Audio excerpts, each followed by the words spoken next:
The padlock was new. Ray Hollister noticed that first.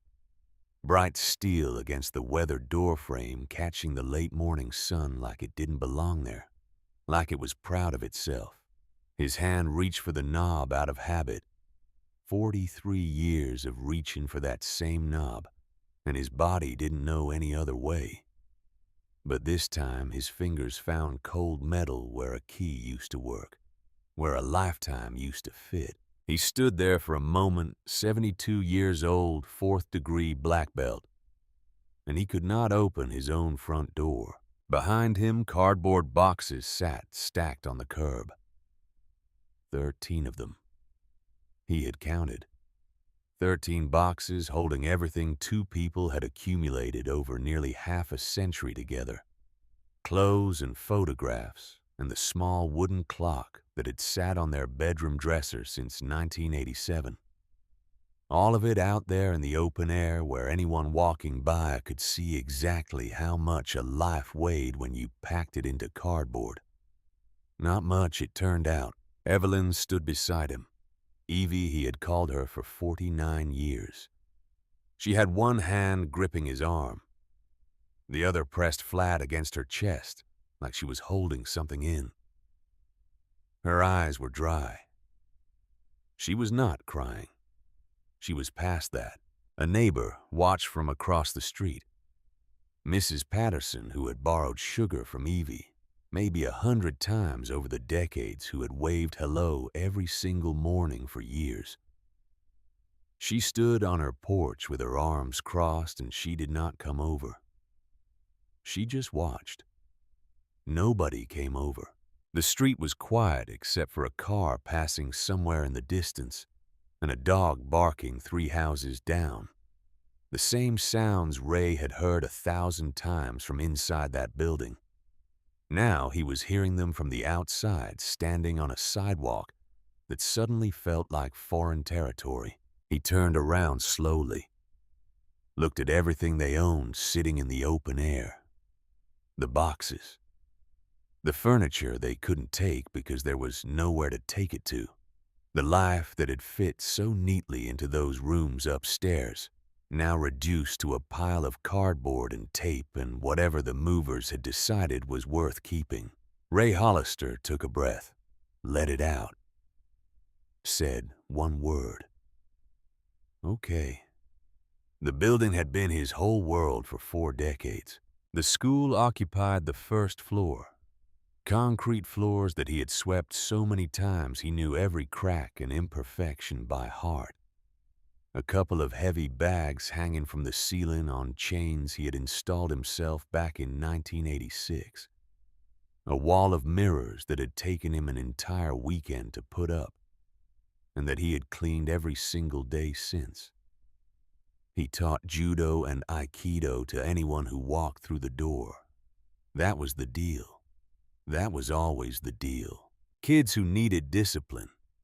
Cops who wanted to stay sharp. Veterans trying to find something to do with the restlessness that wouldn't leave them alone. Single mothers looking for self-defense, looking for confidence, looking for something that made them feel less afraid when they walked to their cars at night. The class fee was $5. Some people paid. Some didn't. Ray never turned anyone away. He used to tell his students something on their first day, and he said the same thing every single time. Didn't matter if they were 12 or 52. Didn't matter if they were angry or scared or just bored. He would look them in the eye and say the words slowly so they would remember. I don't care how hard you can hit. I care what you do when you can't get up. That was the test. The only test that actually counted. Not whether you could throw a punch or execute a perfect hip throw. Whether you could get back on your feet when the world knocked you down. Whether you could keep going when every part of you wanted to quit. 30 years of teaching that lesson to other people. Now it was his turn to prove he meant it. Evelyn had been beside him for 49 of those years. She was the one who made things work. She handled the books for the school, had this filing system made of shoe boxes and rubber bands that somehow never failed her. Every receipt organized by month, every payment logged in her careful handwriting, every number accounted for. She could tell you exactly how much they had made in March of 1994 if you gave her 10 minutes and the right shoebox. She ran a small alterations business from their kitchen table, too. Hemming trousers, patching jackets, taking in dresses for women who had lost weight or gained it or just wanted something to fit differently than it did. The money was never much. A few dollars here, a few dollars there. But Evie could stretch a dollar further than most people could stretch 10. Between her sewing and Ray's classes, they paid the rent every single month. They kept the lights on. They kept food in the refrigerator and heat in the radiators and a roof over their heads. They did not owe anyone a dime. That mattered to them, maybe more than it should have. But when you came from nothing, when you built everything with your own two hands, not owing anything to anyone felt like its own kind of freedom. The building was owned by a man named Gerald Preston. Gerald had inherited it from his father back in the 80s, and he had been a decent landlord for all those years. Kept the heat running in winter. Fixed the plumbing when it broke. Never once complained about the noise downstairs when Ray's students were throwing each other onto the mats. For over 4 decades, it was a simple and honest arrangement. Ray taught on the first floor. He and Evie lived on the second. The building wasn't beautiful. Paint peeling in some corners, radiators that clanked at night, stairs that creaked in the same spots they had always creaked. But it was steady. It was theirs in every way that mattered except on paper. The place smelled like floor wax and old sweat, and the coffee Evie made every morning at 6. It was the only home they had ever known as a married couple. The only walls that had heard their arguments and their laughter and the quiet conversations late at night when neither of them could sleep. You have to understand something about 43 years in one place. It's not just a long time.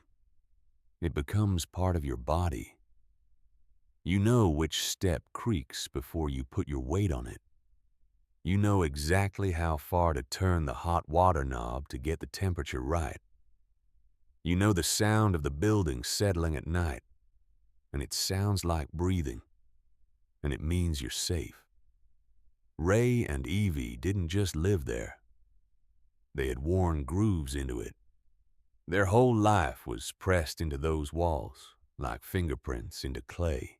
Then, Gerald sold the building to a development company out of Nashville. The letter came on a Tuesday morning. Someone had slid it under the door like it was nothing. Like it was a flyer for a pizza place or a notice about street cleaning. Evie found it first, picked it up, read the first line, and her face changed in a way Ray had only seen a few times in half a century of marriage.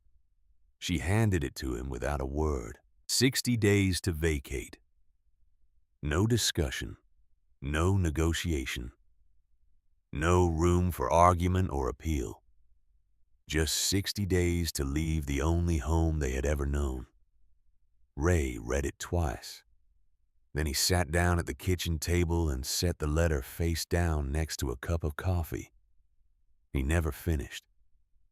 He tried to fight it, called a legal aid hotline the next morning, spent 4 hours in a waiting room with plastic chairs and buzzing fluorescent lights and a television mounted on the wall playing a talk show that nobody was watching. An hour in, he started counting the ceiling tiles. 147. He counted them twice to make sure. A young attorney finally called his name. She was maybe 30 with kind eyes and a voice that said she had given bad news too many times to too many people. She explained gently that the lease was month to month.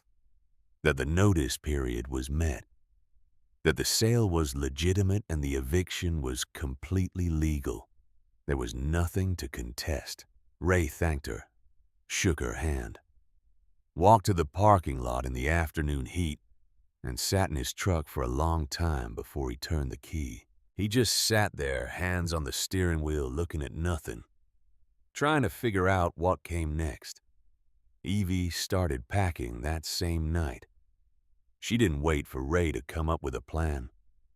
Didn't sit around hoping for some kind of miracle. She just started. Boxes from the liquor store down the street. Blouses folded into neat stacks. Training uniforms wrapped in plastic bags so they wouldn't get wrinkled. 43 years in one apartment. And Evelyn Hollister went through it room by room with the kind of efficiency that only comes from knowing that falling apart is not an option. She had cried earlier that week, behind the closed bathroom door with the water running so Ray wouldn't hear. But that was done now. Whatever tears she had spent them. What was left was the work. Ray watched her from the doorway of their bedroom, and he didn't know what to say. He had spent his whole life teaching people how to face an opponent, how to use momentum and leverage, how to turn an attack into an opportunity. But there was no opponent here, no technique that would help. Just a piece of paper with a date on it counting down to the end of everything. Their son called from Portland that same week. Nathan was 44 now. Good job, nice house, a wife who sent Christmas cards with photos of their 2 kids every year. He had done well for himself, made something of his life. Ray was proud of him in the quiet way that fathers are proud of sons who no longer need anything from them. "Come stay with us," Nathan said. "We have a guest room. You can stay as long as you need." "Seriously, Dad? It's not a problem." He meant it. Ray could hear in his voice that he meant it. "No," Ray said. "Dad, I said no." There was a pause on the line. Ray could hear his son breathing, could picture him standing in his kitchen in Portland with that look on his face. That worried look that sons get when their fathers start getting old. "Can I talk to Mom?" Evie took the phone, listened for a moment, then spoke in a voice that Ray recognized from 49 years of marriage. The voice that meant the discussion was over. "Nathan, we love you, but we raised you to stand on your own 2 feet. We are not going to undo that lesson by showing up on your doorstep with cardboard boxes and no plan." She had a word for that. Surrender. And Evelyn Hollister did not surrender. The deal, as both of them understood it without ever needing to say it out loud, was simple. You build something, you protect it, and when it falls apart, you don't sit around mourning it. You find new material, and you start over. That had been the operating principle of their entire marriage. When the school lost students during the recession of 2008, they cut their expenses and kept going. Ate beans and rice for 6 months. Turned off the heat at night and slept under extra blankets. Did what needed to be done.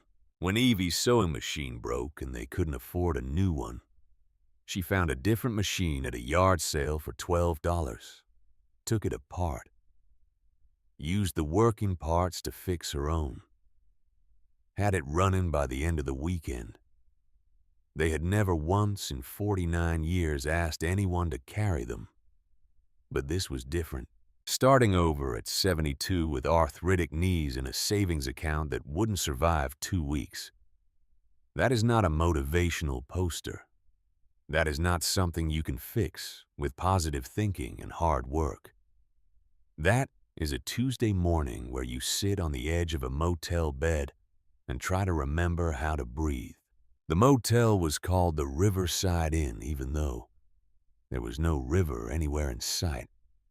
Just a 4-lane highway and a gas station across the street, and a parking lot with cracks in the asphalt where weeds push through. $89 a night. Ray did the math in his head before they even unpacked the car. He had exactly $1,100 in his bank account. 1,100 divided by 89. 12 days. Maybe 13 if they skipped a few meals. The room smelled like industrial cleaner and old cigarette smoke that no amount of scrubbing could ever fully remove. Twin beds with comforters that had probably been washed 1,000 times. Faded now to a color that wasn't quite blue and wasn't quite gray. A television bolted to the dresser. A bathroom with a door that didn't close all the way. Evie sat on the edge of one bed and stared at a crack in the wall. Didn't speak. Didn't move. Just stared at that crack like it held some kind of answer. Ray sat beside her for a moment. Put his hand on her knee. She covered it with her own hand but still didn't speak. There was nothing to say. After a while, Ray got up and opened the laptop Nathan had given them 2 Christmases ago. He wasn't great with computers, but he knew enough. How to search for things. How to find information. How to look for something when you didn't even know what you were looking for. He wasn't searching for apartments. First month, last month, security deposit. The numbers didn't exist. They didn't have $3,000 for move-in costs. Didn't have $2,000. Didn't have the kind of credit history that made landlords comfortable renting to people in their 70s. So Ray searched for something else. He searched for land. The listing was buried deep in a county website on a page for tax auctions that probably hadn't been updated in months. 47 acres in Dixon County, about an hour west of Nashville. Ray read the description 3 times, squinting at the small text on the laptop screen. The house was described as uninhabitable, not needs work or handyman special. Uninhabitable.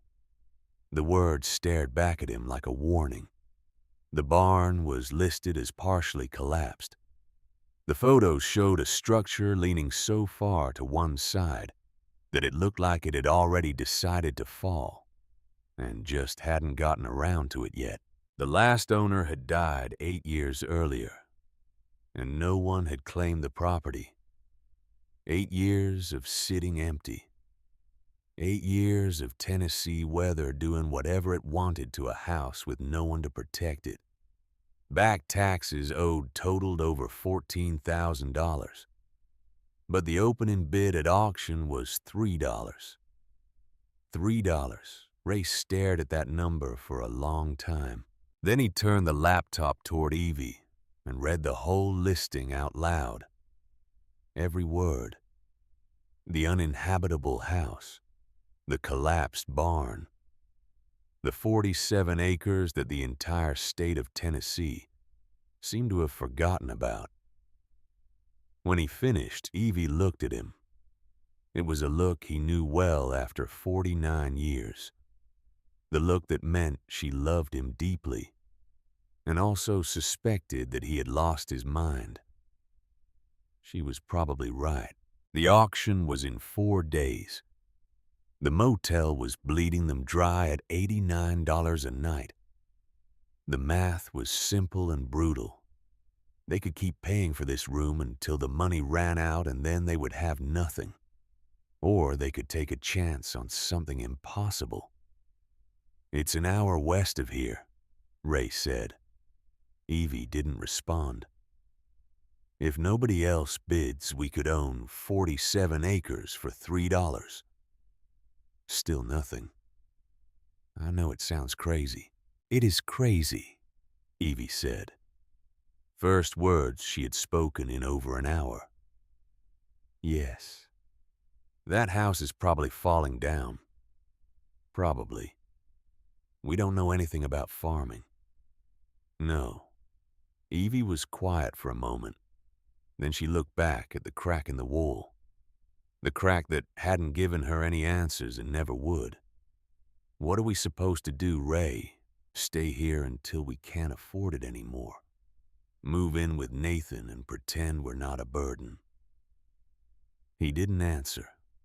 Didn't need to. Show me the pictures again, she said. 4 days later, Ray Hollister drove a borrowed truck to the Dixon County Courthouse. The auction room was smaller than he expected. Folding tables arranged in a U shape. Metal chairs that scraped against the floor when you moved them. A woman at the front with a clipboard, and a bored expression like she had done this 100 times and expected nothing interesting to happen. There were maybe 15 people in the room, most of them in work clothes, most of them looking at their phones or talking in low voices to each other. Professional buyers, Ray guessed. People who did this for a living, snapping up distressed properties for pennies and flipping them or holding them or doing whatever people did with land they didn't really want. When they got to the listing for the 47 acres in Dixon County, the woman at the front read the details in a flat monotone. Property location tax situation, minimum bid. Ray raised his hand. $3. The woman looked at him over her clipboard, waited a moment to see if anyone else would bid. Nobody did. The professionals in the room weren't interested. Too much back taxes, probably. Too much work. Not enough profit margin for whatever calculations they did in their heads. Sold, the woman said. $3. Just like that. Ray paid with 3 ones from his wallet. Signed some papers. Received a deed that was just a piece of paper with his name on it, and a description of a property he had never seen in person. Evie was waiting in the truck outside. He climbed into the driver's seat and sat there for a moment, the deed in his hand. Well, she asked. We own 47 acres. She closed her eyes, let out a breath that sounded like it had been trapped in her chest for days. Lord help us, she whispered. It wasn't a prayer. It was something closer to resignation. The recognition that they had just stepped off a cliff and had no idea what was waiting at the bottom. Ray started the engine. The drive out to the property was silent. Highway gave way to 2-lane road. 2-lane road gave way to gravel. Gravel gave way to dirt. Dirt gave way to 2 tire ruts cutting through grass that had grown waist-high. The GPS kept recalculating like even it couldn't believe anyone would want to go where they were going. Evie sat with the deed folded in her lap, looking out the window at the passing fields and the distant tree line and the sky that seemed bigger out here than it ever did in town. Ray followed the ruts until they ended at a gate made of rusted metal and rotting wood. Beyond the gate, the property stretched out in all directions. Overgrown fields, a cluster of trees in the distance. And there, sitting in the middle of it all like a broken promise, was the house. Neither of them moved for a full minute. The house was worse than the listing had described. So much worse that Ray felt something cold settle in his stomach. Something that might have been fear, or might have been the sudden understanding that he had made a terrible mistake. The front porch had caved in on one side. Just collapsed, the boards splintered and rotten like the house itself had given up on standing straight. Windows were either shattered or boarded over with plywood so old it had bent and split under years of weather. The yard was swallowed in weeds, not just tall grass, but actual weeds with thorns and thick stalks, the kind that would take a machete to clear. Whatever path had once led to the front door was long gone, buried under years of neglect. Behind the house, a barn leaned so far to the left it defied physics. The roof had holes you could see from the driveway. Whole sections of wall were missing, showing the darkness inside like wounds. This was what $3 bought. This was what they had gambled everything on. Ray could feel Evie beside him. Could feel her looking at the same scene and adding up the same impossible numbers. The work it would take. The money they didn't have. The fact that winter was coming and this house looked like it would collapse under the first heavy snow. Then Evie opened her door. She stepped out onto the dirt road, her feet crunching on gravel and dried grass. She didn't look at Ray. Didn't wait for him to say anything. She just walked straight toward the house like she had somewhere to be. Ray followed. The front door was stuck halfway. Swollen with moisture, warped in its frame, refusing to move.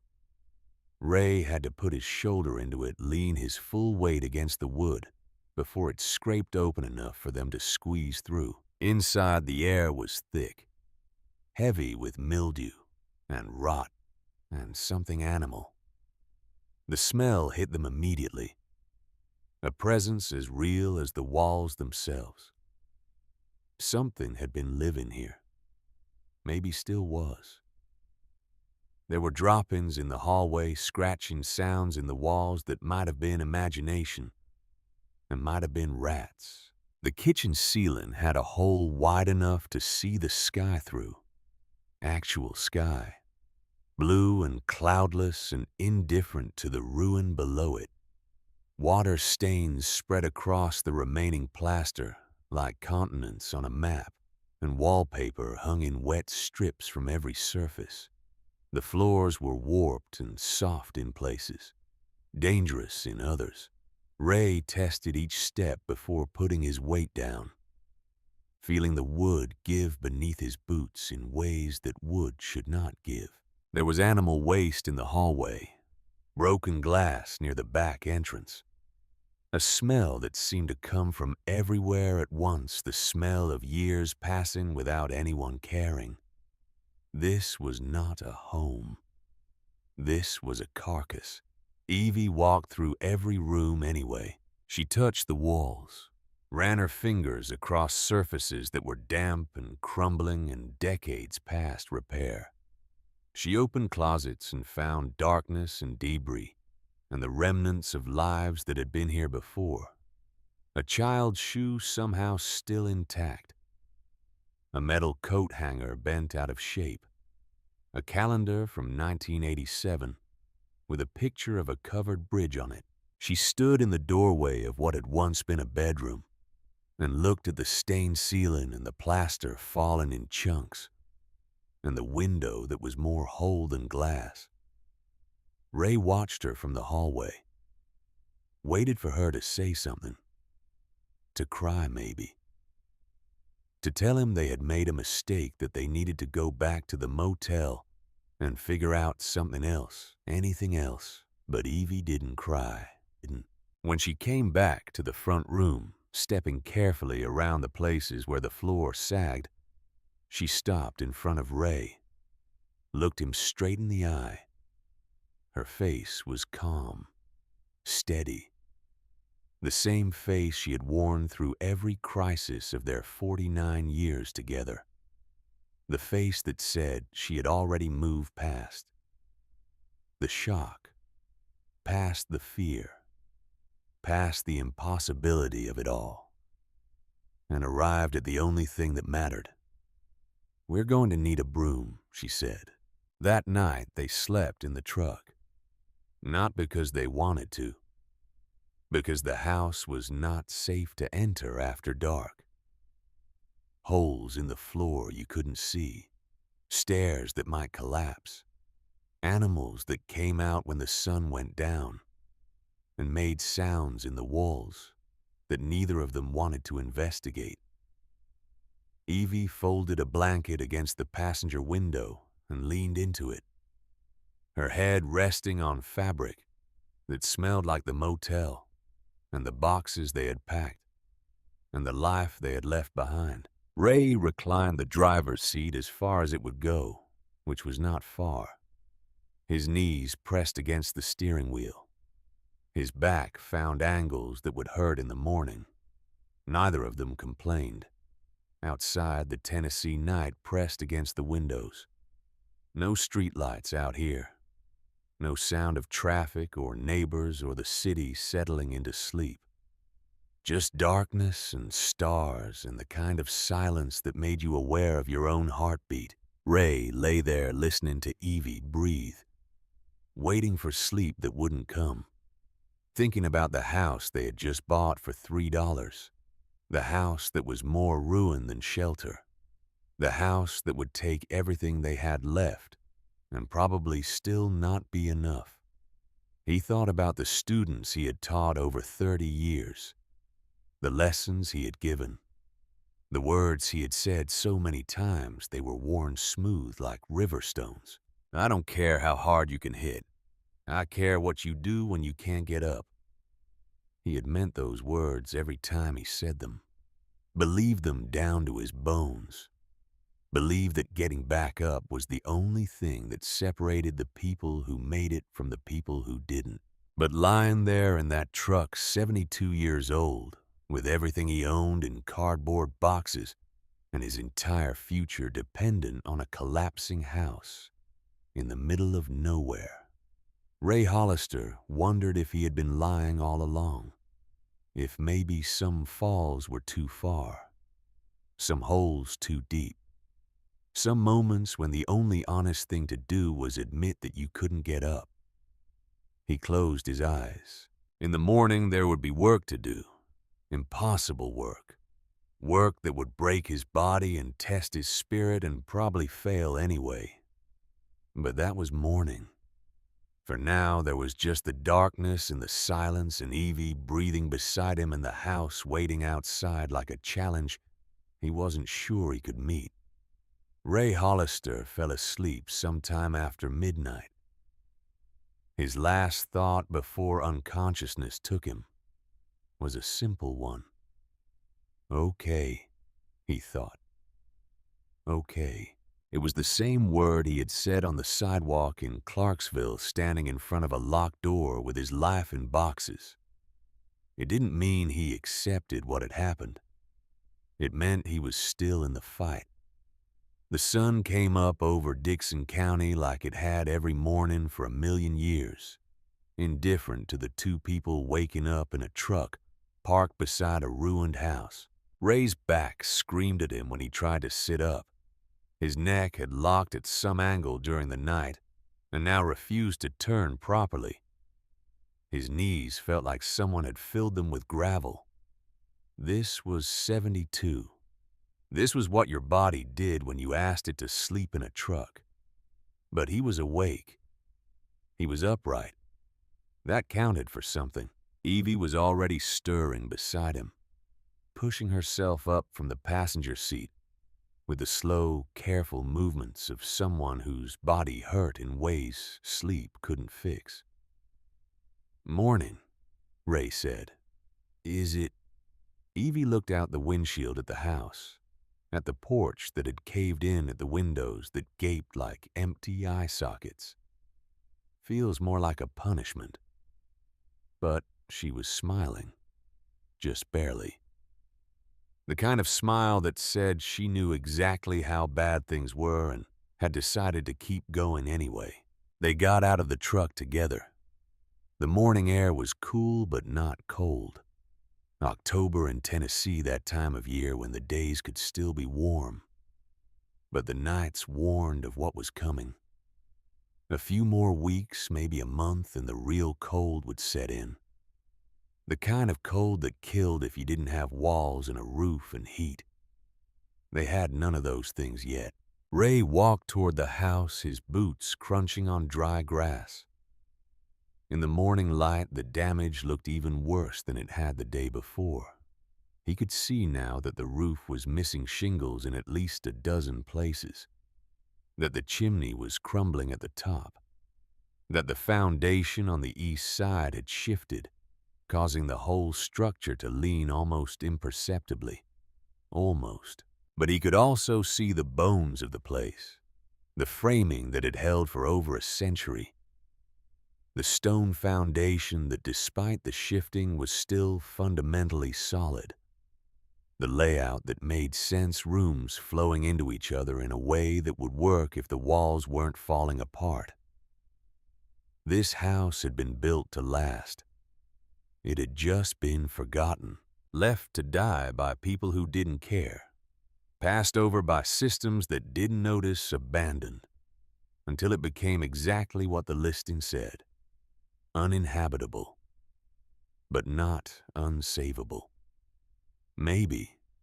Ray stood in front of that broken porch looking at the work ahead of him, the weeks and months and maybe years of labor, the money he didn't have, the skills he would need to learn, the 1,000 ways this could fail.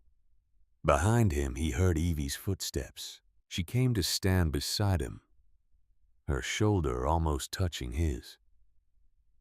"Where do we start?" she asked. Ray looked at the roof, at the holes that would let in the rain and the cold, at the most critical part of any structure. "Up there," he said. Evie nodded. They walked toward the house together. Two people in their 70s with 12 days' worth of money and no experience and no help coming. But they were walking forward, and for now that was enough. The first week nearly broke them, not in any dramatic way. No single moment where everything fell apart. Just the slow accumulation of exhaustion and pain, and the growing understanding that what they had taken on was bigger than two people in their 70s had any right to attempt. Ray attacked the roof first. He drove into town that first morning, found a hardware store that had been there since the 1960s, and spent money they could not afford to spend. Tarps, roofing nails, plywood sheets that stuck out of the truck bed and had to be tied down with rope, a caulking gun, tubes of sealant, basic tools that he didn't already own. The teenager at the register looked at him like he was crazy. Maybe he was. Back at the property, Ray stood at the base of an aluminum ladder he had borrowed from a neighbor down the road. A man named Patterson, no relation to the woman in Clarksville who had watched them get evicted. This Patterson was in his 60s, retired from the railroad, and he had taken one look at Ray and Evie unloading supplies from their truck and walked over without being asked. "You're gonna need a ladder," he said. "I was going to buy one." "Don't waste your money. I got one in my barn that's just sitting there. Bring it back when you're done." Ray had thanked him, shook his hand, felt something loosen in his chest that he hadn't realized was tight. Maybe they weren't completely alone out here after all. But Patterson couldn't climb onto that roof for him, couldn't do the work that needed doing. That was on Ray. He tested the first rung, then the second. His knees announced their displeasure immediately, that deep ache that had been his companion for the past decade. The ache that said he was too old for this, that his body had already given what it had to give. That climbing a 20-foot ladder to walk on a damaged roof was exactly the kind of thing that killed men his age. Ray climbed anyway. The roof was worse than it looked from the ground. Shingles missing in patches, exposing the wood beneath to years of rain and sun. Soft spots where the plywood had begun to rot. a hole near the chimney big enough to put his foot through, which he almost did before catching himself on a support beam. He worked until his back locked up.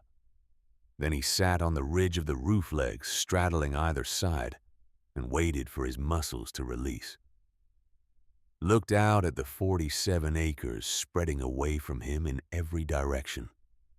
The overgrown fields, the leaning barn, the property line marked by a tree row in the distance.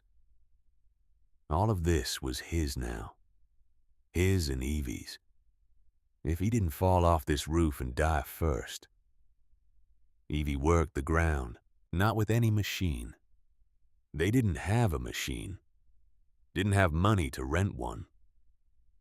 What Evie had was a pair of gardening gloves she had packed in one of those cardboard boxes, and her own 2 hands and a stubbornness that Ray had learned long ago not to argue with.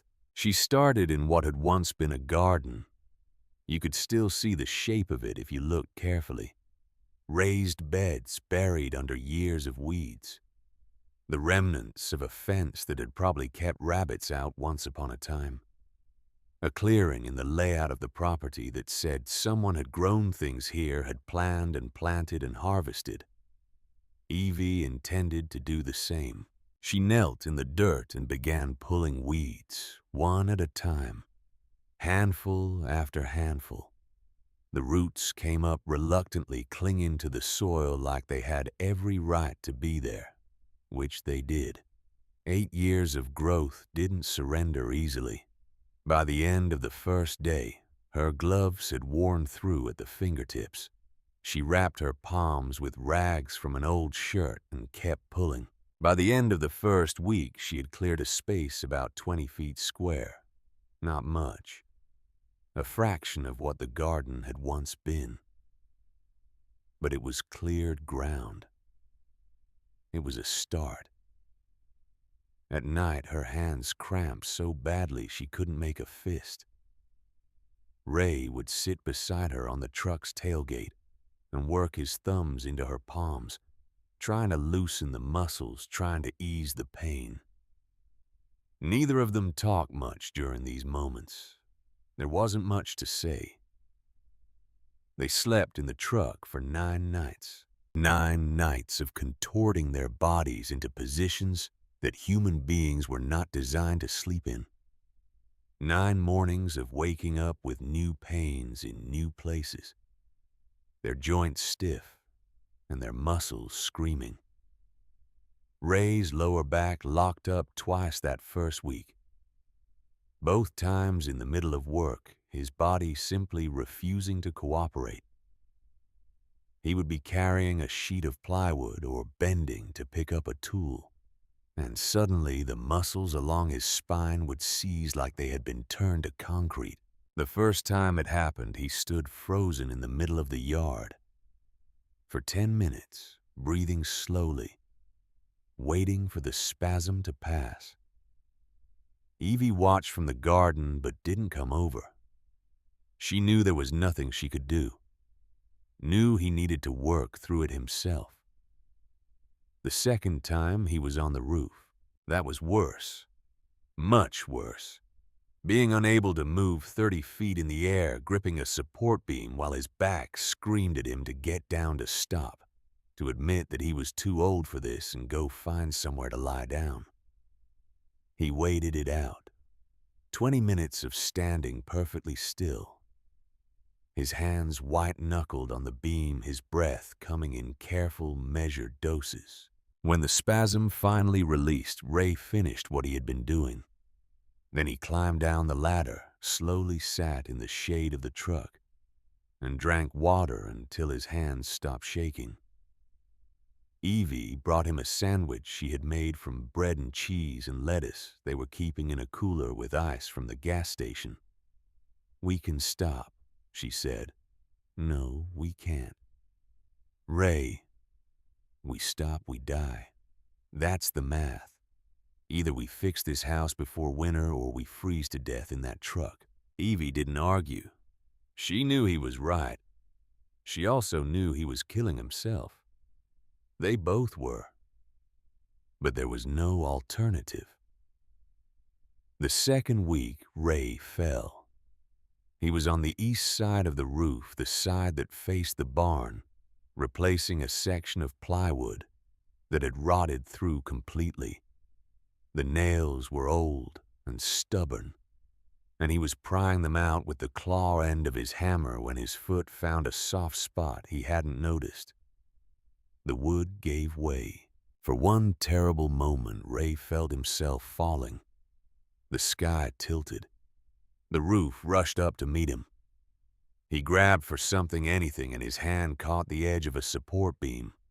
His body swung. His shoulder wrenched in its socket. His feet scrabbled against the shingles, finding no purchase.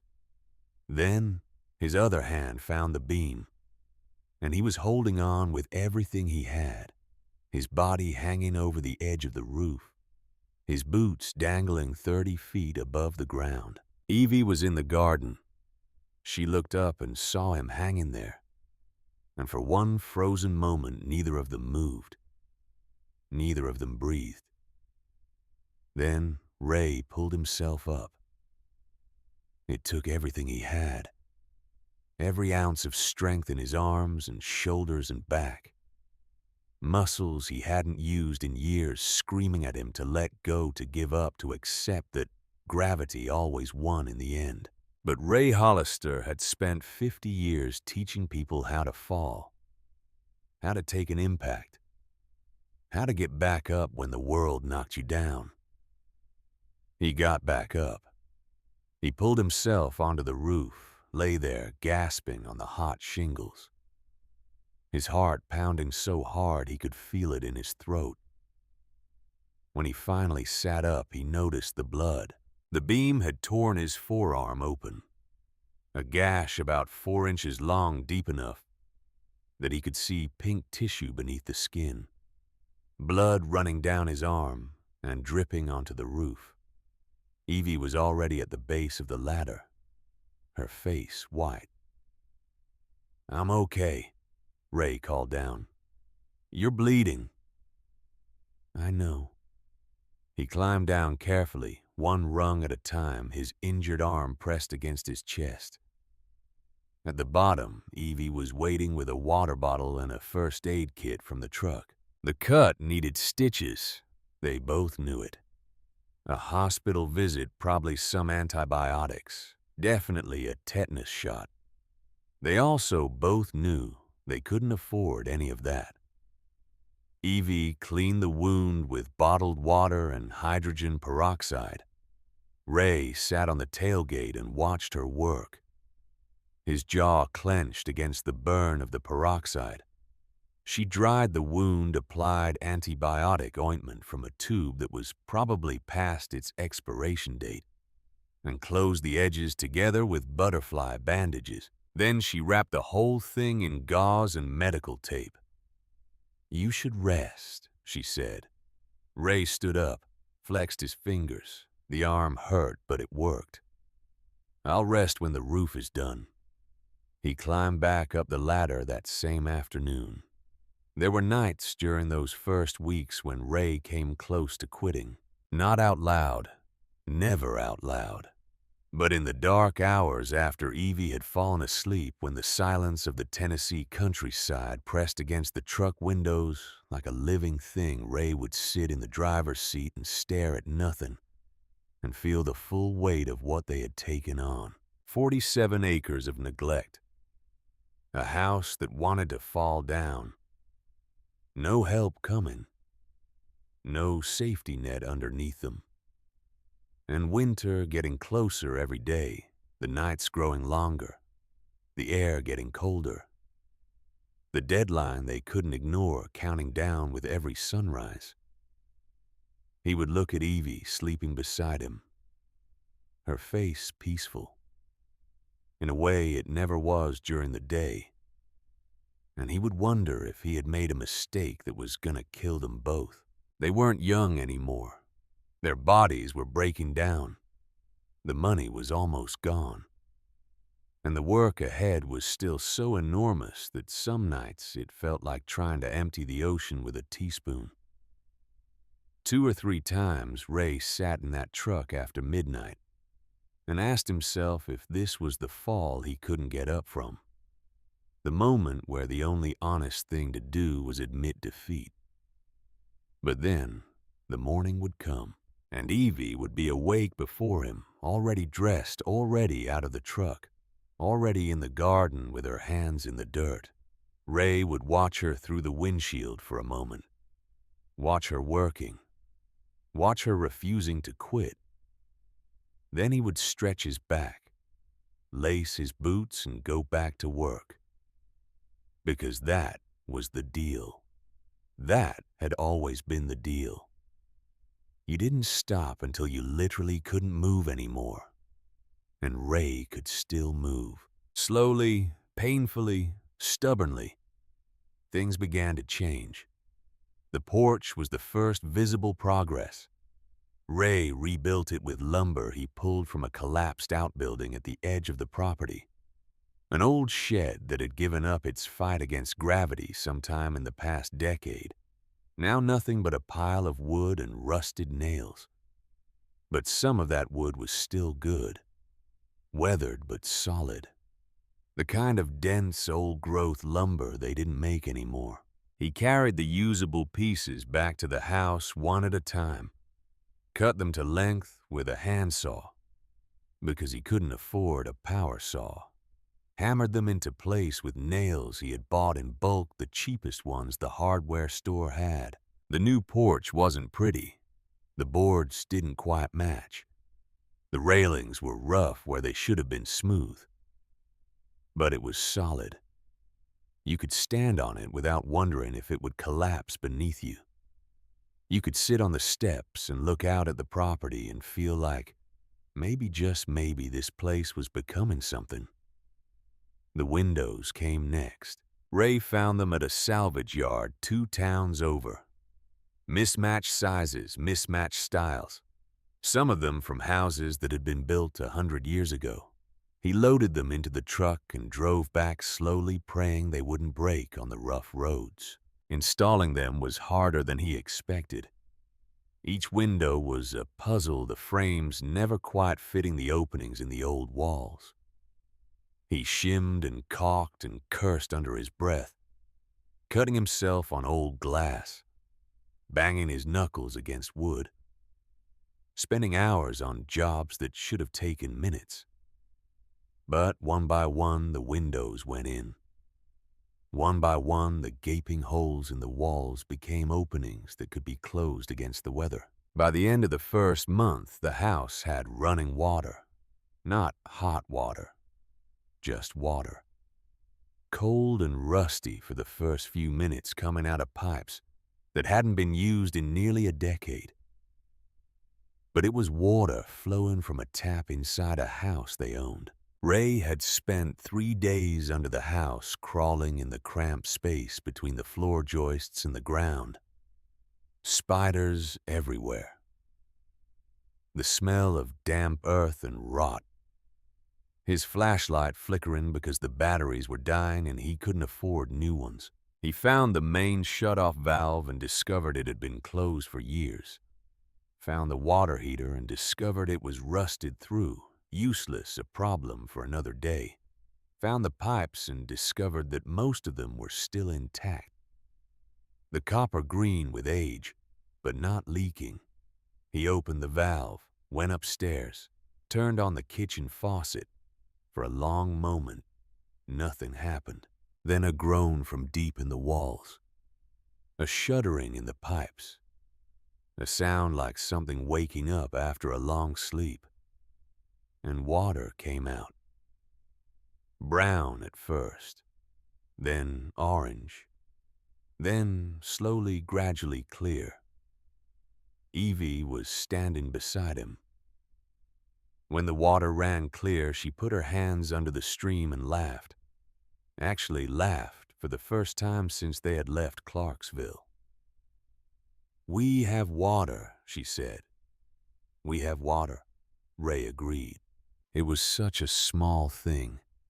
Something that people in houses everywhere took for granted every single day.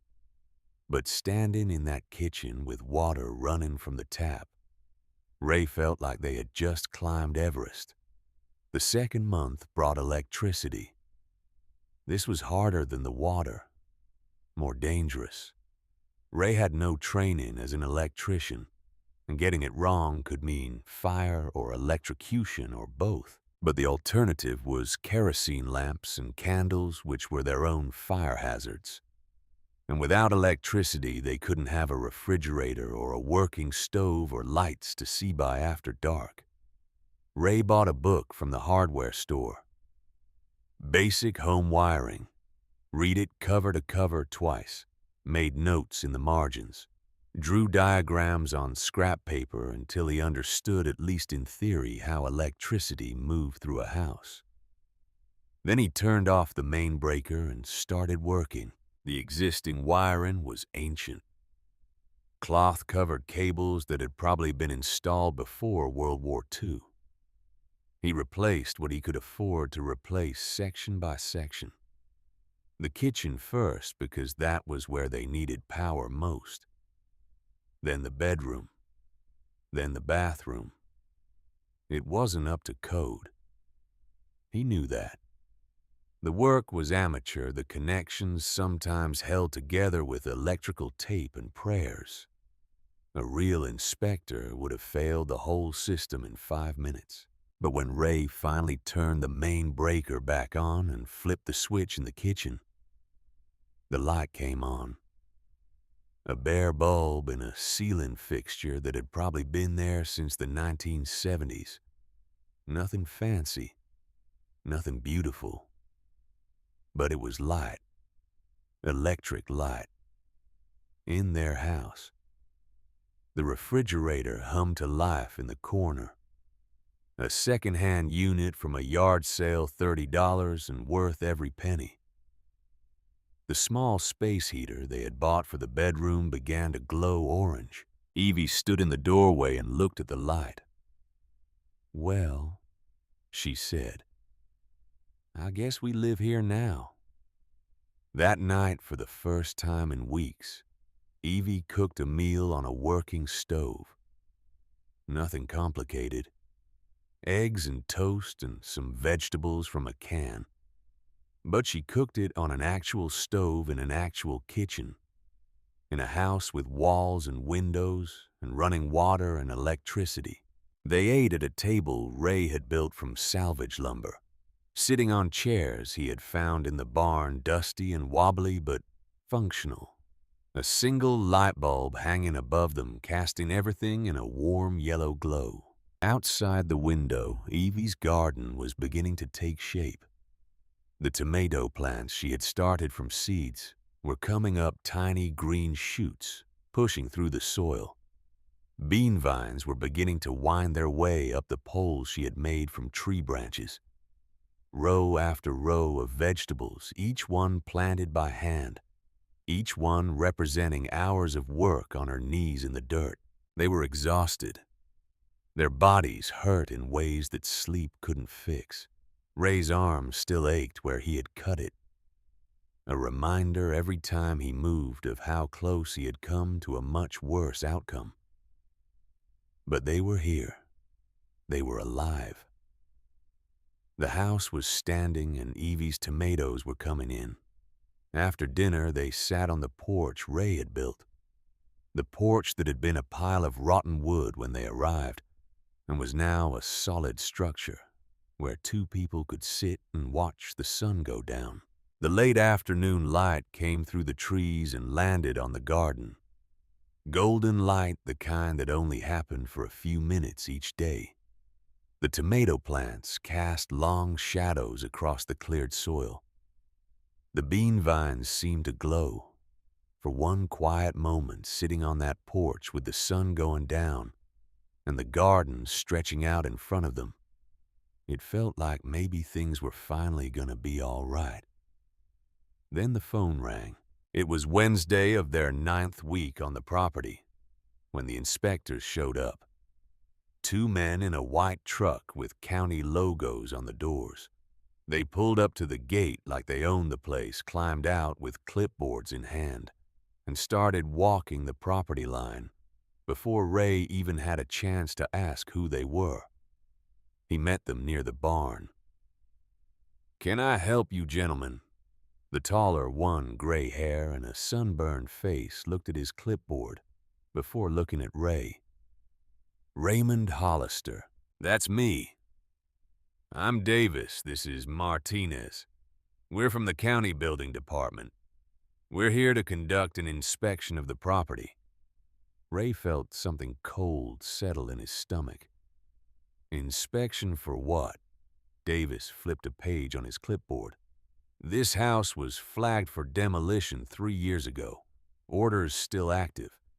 We're here to assess whether it needs to be enforced." 3 years ago. 3 years before Ray had ever set foot on this land. Before he had ever heard of Dixon County. Before he had bought this place for $3 at a tax auction. "Nobody told me about any demolition order," Ray said. "It's in the county records. Should have come up when you bought the property." It hadn't. Or if it had, Ray had missed it. He had been so focused on the price, on the possibility, on the desperate hope that this place could save them, that he hadn't dug deep enough into what he was actually buying. Martinez, the shorter one, was walking toward the house now, looking at the walls, the roof, the foundation, writing things on his own clipboard. "Here's the situation," Davis said. "According to our records, this structure is officially condemned. The previous owner died before the demolition could be carried out, and the property sat in tax limbo until you bought it. But the order is still active. What does that mean? It means you have 90 days to bring this house up to current building code. If you can't do that, the county will send a demolition crew." Ray stared at him. 90 days. After everything they had done, after weeks of work that had nearly killed them both, 90 days to meet a standard he probably couldn't meet in 90 years. What would that involve, getting up to code? Davis consulted his clipboard again. Structural review first. Licensed engineer has to certify that the foundation and framing are sound. Then electrical inspection. Plumbing inspection, roof certification, fire safety compliance, and the structural review alone. What does that cost? Davis looked at Martinez, who had returned from his walk around the house. Martinez checked something on his own clipboard. "About $4,000, Martinez said, "just for the inspection. That doesn't include any repairs that might be required." $4,000. They had maybe $300 left in their bank account. Maybe. Ray nodded slowly. "I understand." "You have 90 days, Davis said. "The clock starts today. If you have questions, you can call the number on this card." He handed Ray a business card. Then he and Martinez walked back to their white truck, climbed in and drove away down the dirt road, leaving a cloud of dust behind them. Ray stood there holding the card until the dust settled, until the sound of their engine faded into the distance, until the silence of the countryside returned pressing in from all sides. Then he walked to the porch he had built with his own hands, sat down on the steps, and put his head in his hands. Evie found him there an hour later. She had been in the garden when the inspectors arrived, had seen the white truck, but hadn't thought much of it. Now she came around the corner of the house with dirt on her knees and a basket of vegetables in her hands, and she saw her husband sitting on the porch steps like a man who had just received the worst news of his life. She set the basket down, sat beside him. "What happened?" Ray told her. "The demolition order. The 90 days. The $4,000 for an inspection they couldn't afford." Evie listened without interrupting. When he was done, she was quiet for a long moment. The afternoon light was fading now. That golden hour had passed while Ray sat on the steps, replaced by the softer light of approaching evening. The shadows were longer. The air was cooler. "So we have 90 days, Evie said finally. "Yes." "And we need $4,000. "Yes." "Do we have $4,000? Ray almost laughed. "We have about 300. Maybe less." Evie nodded. She looked out at the garden, at the tomato plants standing in their neat rows tied to stakes with strips of old bedsheet. The bean vines were climbing now, winding their way up the poles she had made, reaching for the sky. "Those tomatoes will be ready soon," she said. Ray didn't know what to say to that. Didn't know what tomatoes had to do with $4,000 they didn't have. "I've been thinking about selling them at the farmer's market in town," Evie continued. "Once they're ready. Might not be much, but it would be something." "Evie, I know. I know it won't be enough. But we can't just sit here waiting to lose everything." Ray looked at her. At this woman he had loved for 49 years. This woman who had followed him to a ruined house in the middle of nowhere, who had worked beside him until her hands bled, who had never once complained or suggested that maybe this whole thing had been a terrible mistake. "You're right," he said. "I know I am." She reached over and took his hand. They sat there together on the porch as the sun went down, watching the light fade over the garden they had planted. The garden that was growing now. The garden that was alive. "We'll figure something out," Evie said. Ray wished he believed her. The phone rang 3 days later. It was evening, just after dark. Ray and Evie were inside the house now, sitting at the salvage wood table in the kitchen, eating a dinner of soup and bread. The single light bulb cast its yellow glow over everything, making the room feel smaller and warmer than it actually was. Ray's phone buzzed on the table. Nathan's name on the screen. "Hey, son." "Dad." Nathan's voice was tight. "Wrong." "I need to tell you something." Ray set down his spoon. "What is it? Have you been online today? Looked at any news sites? We don't have internet out here." "Why?" Nathan was quiet for a moment. Ray could hear him breathing. Could hear the sound of his grandchildren in the background. Could picture his son standing in that nice kitchen in Portland trying to figure out how to say whatever he needed to say. There was an article, local Tennessee news site, about the tax auction where you bought the property. "What about it?" "Someone in the comments mentioned your name. The article got shared around a little bit, a few hundred times." Ray still didn't understand. "So what?" "So there's a woman named Victoria Crane. She's a real estate investor out of Nashville, and she's filed a claim on your property." The words didn't make sense at first. Ray heard them, but his brain refused to process them. "What do you mean, a claim?" "She's saying the auction was conducted improperly. She claims she had a prior lien on the land. She's saying the sale to you is invalid." Ray looked at Evie across the table. Her face had gone pale. "She can't do that. We bought the property fair and square." "I know, Dad. But she's filed the papers. It's going to court." "What does she want?" Nathan paused again. "The land, all of it. The 47 acres, the house, everything. She's not disputing the back taxes or the condition of the property. She's saying the sale itself was illegal, and the land should have been hers." Ray stood up from the table.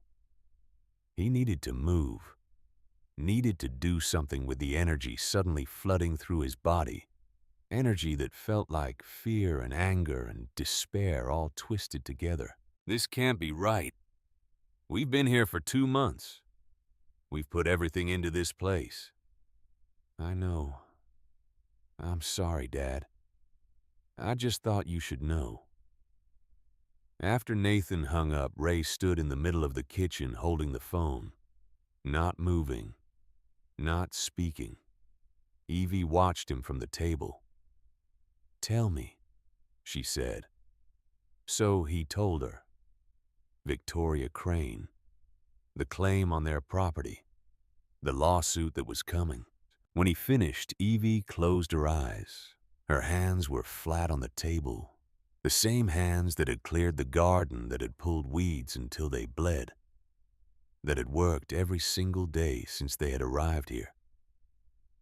"Not the house," she said quietly. "No, all of it. The whole 47 acres. Everything. Everything." Evie opened her eyes, looked at Ray. And for the first time since they had left Clarksville, he saw something in her expression that looked like defeat. But only for a moment. Then her jaw tightened, her shoulders straightened, and she became once again the woman he had been married to for 49 years. The woman who did not surrender. "Then we fight," she said. Ray called legal aid the next morning. The wait was 6 hours. 6 hours of holding, of listening to recorded messages about how important his call was, of watching the battery on his phone drain while he sat on the porch and waited for someone to help him. When he finally got through to an attorney, a man with a tired voice who had probably given bad news 100 times that week, Ray explained everything. The auction, the purchase, the improvements, the lawsuit. The attorney listened, asked a few questions, then gave Ray the truth. "The claim has some procedural merit," he said, "but you could fight it in court. If you can prove good faith purchase and significant improvement to the property, you have a case. So we can win. You could win, but fighting it means legal representation. And legal representation means fees. How much? Depends on how long it goes, but probably several $1,000s minimum. Maybe more if it gets complicated. Several $1,000s. More money they didn't have. What if we represent ourselves?" The attorney was quiet for a moment. "I have to be honest with you, Mr. Hollister.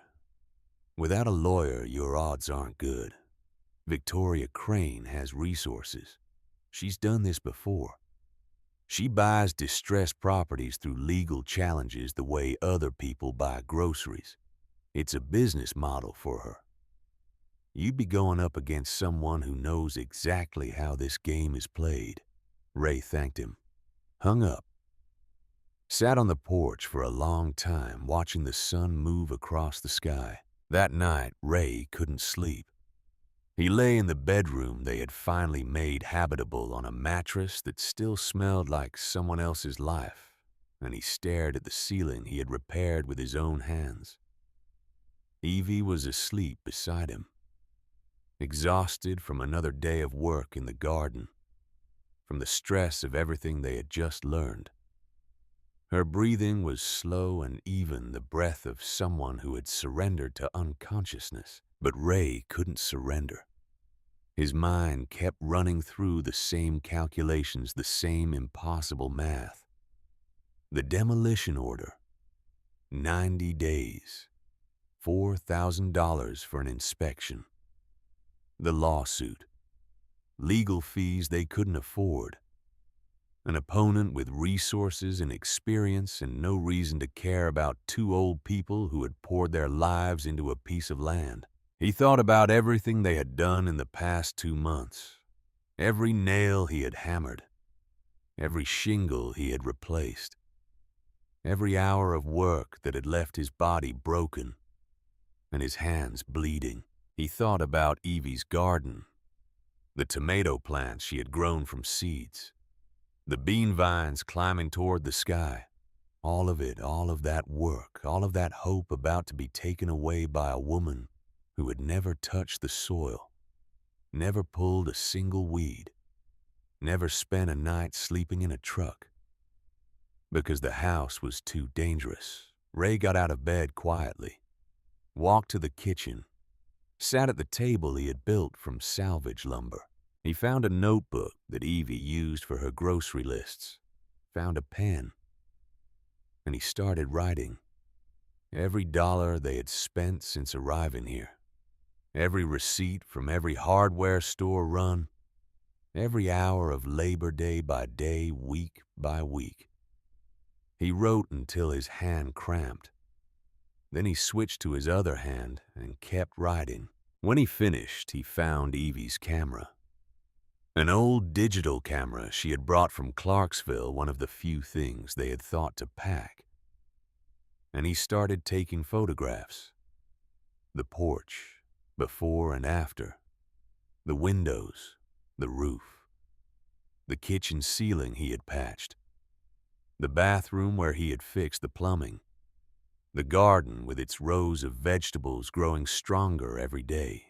312 hours of work. He calculated it while he photographed.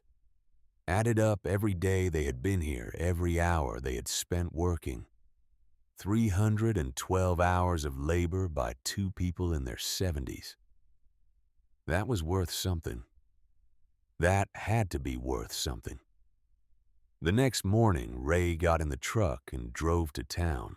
Evie was already in the garden when he left. She looked up, saw him backing down the dirt road, raised a hand in a question. He raised a hand back, but he didn't stop to explain. He didn't want to talk about it. He just wanted to do it. The Dickson County Herald had its offices on the second floor of a brick building on Main Street.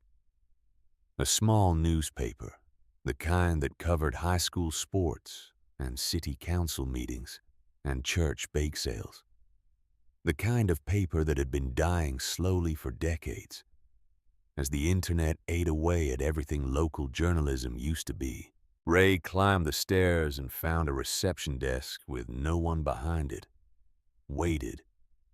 Eventually, a woman in her 30s appeared, coffee cup in hand, looking surprised that anyone had walked in off the street. "Can I help you? I'd like to speak to a reporter." "About what?" Ray thought about how to answer that, then decided to just tell the truth. "About a 72-year-old man and his wife who bought an abandoned farm for $3 and are about to lose everything because of a lawsuit they can't afford to fight." The woman stared at him for a moment. Then she set down her coffee cup. "Wait here," she said. 5 minutes later, a man appeared from the back. Young, maybe 35, with glasses and a notepad already in his hand. He introduced himself as Kevin said he was one of 3 reporters the paper still employed. "Tell me everything," he said. So Ray did. He sat in a chair beside Kevin's cluttered desk, and he told the whole story from the beginning. The eviction in Clarksville, the 43 years in one building, the motel at $89 a night, the tax auction listing he had found on a county website. He told Kevin about the $3 purchase, the drive out to the property, the moment they had first seen the house worse than anything the listing had described. He told him about the work, the roof, the windows, the porch, the nights sleeping in the truck, the morning Evie had cleared the first patch of garden by hand, the day the water had finally run clear from the tap. He told him about the inspectors, the demolition order, the 90 days. And he told him about Victoria Crane, the lawsuit, the claim on their land, the woman with resources and lawyers who wanted to take everything they had built. Kevin wrote it all down, asked questions, took the folder of receipts and photographs that Ray had put together the night before. When Ray finished, Kevin looked at him for a long moment. "Why come to us?" he asked. "Why tell this story?" Ray had thought about that question all morning, had tried to figure out the right answer, the strategic answer, the answer that would make the most sense.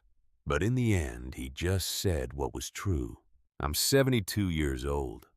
I rebuilt this house with my own 2 hands. If they want to take it, at least people will know what happened. At least they'll know what we did and why we did it. At least they'll know we didn't just give up." Kevin nodded slowly. "I can't make any promises," he said, "but I'll write the story." The article ran on Friday. Ray found out from Nathan, who had set up a Google alert on his father's name, and called as soon as the article appeared online. The headline read, "72-year-old veteran fights to keep $3 farm. He rebuilt with his own hands." The Herald was a small paper, maybe 5,000 readers on a good day. Ray didn't expect much to happen. He was wrong. By Monday, the article had been picked up by 3 larger outlets, regional papers, websites that covered Tennessee news. Someone had shared it on social media, and then someone else had shared it. And by Tuesday morning, it had been seen by more people than had ever read the Dickson County Herald in its entire history. By Wednesday, it was on television. A Nashville station sent a camera crew to the farm. They filmed the house, the garden, the barn. Ray had started to shore up with lumber salvaged from a demolished church down the road. They sat Ray down in the kitchen he had repaired with his own hands and asked him questions while a camera recorded everything. "What does this place mean to you, Mr. Hollister?" Ray looked around the kitchen, at the walls he had patched, at the ceiling where the hole used to be, at the window that now opened and closed the way it was supposed to. "This place is everything I have left," he said. "Me and my wife, we lost our home. We lost the school where I taught for 30 years. We were down to nothing. And then we found this place. We bought it for $3, and we rebuilt it with our own 2 hands." He paused, looked directly at the camera. "I taught martial arts for 30 years. I taught people to get back up when they got knocked down. Now it's my turn to prove I can do what I taught." The clip aired that Thursday night.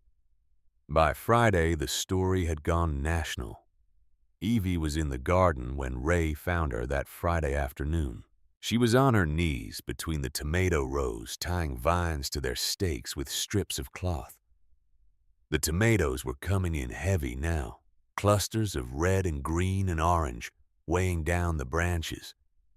Another week or 2 and they would have more than they could possibly eat. Ray sat down on the ground beside her. His back protested, but he ignored it. "The story went national," he said. Evie didn't look up from her work. "I heard. We're getting calls. Nathan says people are sending messages asking how they can help." "That's nice." Evie. She stopped what she was doing, set down the cloth strips, finally looked at him. "What do you want me to say, Ray? We're still facing a lawsuit we can't afford to fight. We still have a demolition order hanging over our heads. A news story doesn't change any of that." "I know. But maybe what? Maybe someone will save us. Maybe a miracle will happen." Ray didn't have an answer. He knew she was right. Publicity wasn't money. Sympathy wasn't legal representation. The story might make people feel something, but feelings didn't win court cases. But something in him wouldn't let go of the hope. Something in him believed that if enough people knew what they had done, if enough people heard their story, then something would change. Something would shift. "I don't know what's going to happen," Ray said. "I don't know if any of this will help. But I know that I couldn't just sit here, waiting to lose everything. I had to do something." Evie looked at him for a long moment. Then she reached out and put her hand on his knee. "I know," she said. "I know you did." They sat there together in the garden, surrounded by the vegetables they had planted in the shadow of the house they had rebuilt. And somewhere out there, a story was spreading. A story about a 72-year-old man and his wife who had bought an abandoned farm for $3 and refused to give up. Some stories, Ray had learned, don't stay small. Some stories have a way of finding exactly the people who need to hear them. The story spread like fire through dry grass. By Monday morning, the Nashville television clip had been picked up by 2 national networks. By Tuesday afternoon, Ray's phone was ringing so often that he had to turn it off just to get anything done. By Wednesday, there were strangers driving down the dirt road to take photographs of the house, the garden, the old man who had bought 47 acres for $3 and refused to give up. Ray didn't know what to do with any of it. He had spent his whole life in quiet rooms teaching small groups of students how to fall and how to rise. He had never wanted attention, never sought recognition. The satisfaction of his work had always been private, personal, measured in the progress of the people he taught, rather than any acclaim for himself. Now his face was on television screens across the country, and strangers were calling him a hero, and none of it felt real. Evie handled it better than he did. She talked to the reporters who showed up at the gate, answered their questions with the same calm directness she brought to everything. She didn't embellish or dramatize, just told the truth and let the truth speak for itself. "We're not looking for charity," she said to one interviewer. "We're just trying to keep what we built. That's all. We did the work. We earned this place. And we're not going to let someone take it from us without a fight." The interviewer asked about Victoria Crane, the woman suing them for the land. Evie's expression didn't change. "I don't know Victoria Crane. Never met her. But I know she's never set foot on this property. Never pulled a weed or hammered a nail or spent a night sleeping in a truck because the house wasn't safe. If she thinks she deserves this land more than we do, she's welcome to explain that to a judge." That clip played on 3 different channels that night. By Thursday, the story had reached millions of people, and somewhere among those millions was a man who had been waiting 30 years to repay a debt. Darnell Webb was 51 years old. He ran a construction company out of Memphis now. 40 employees, a fleet of trucks, contracts worth more money than his 17-year-old self could have imagined. He had built that company from nothing, starting with a pickup truck and a toolbox, and the willingness to work harder than anyone else. But before all of that, before the success and the money and the life he had made for himself, Darnell Webb had been a teenager on a path to nowhere, angry, directionless, full of a rage he didn't understand and couldn't control. His father had left when he was 6. His mother worked 3 jobs and was never home. The neighborhood he grew up in had taught him that the world was a fight, and the only way to survive was to hit harder than anyone who came at you. By 17, he had been arrested twice, suspended from school 4 times. He was running with boys who carried weapons and talked about things that would put them in prison or in the ground. Everyone who looked at Darnell Webb saw exactly where he was headed. Everyone except Ray Hollister. Darnell had walked into Ray's school on a Tuesday afternoon in October of 1991. He hadn't been looking for martial arts. He had been looking for trouble following a rumor that the old man who taught judo was soft, that his students were easy marks. Ray had been alone in the school that day, sweeping the floor, the same floor he swept every day. He looked up when Darnell walked in, and he didn't ask what the boy wanted, didn't ask why he was there. Just looked at him with those calm eyes and said 6 words. "You here to learn something?" Darnell had laughed. Told the old man he didn't need to learn anything from him. Told him a lot of other things, too. Things a 17-year-old says when he's trying to prove he's not afraid. Ray had listened. Let him talk. When Darnell ran out of words, Ray said something that changed everything. "You're angry.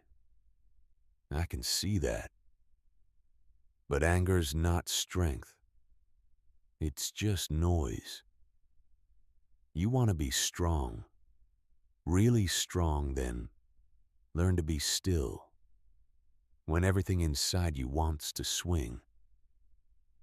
Darnell had stared at him. Nobody had ever talked to him like that.